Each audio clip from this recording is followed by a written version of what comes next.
சொல்லுங்க, மனிதர்கள் எல்லாம் தங்களை தெய்வமாக காட்டிக்கொள்ள நினைக்கிற இந்த காலத்தில் மகா பெரிய தெய்வம் மனிதனாய் பிறந்ததுதான் கிறிஸ்துமஸ். அல்லேலூயா.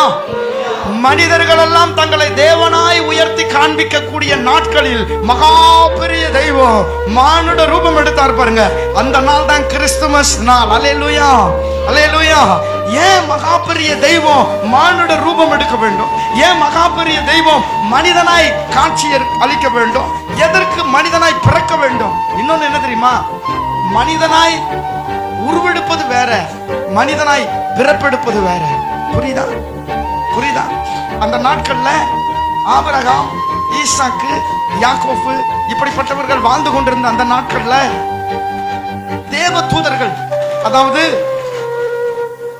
உருவமற்ற சரீரம் இல்லாத ஆவிகளாய்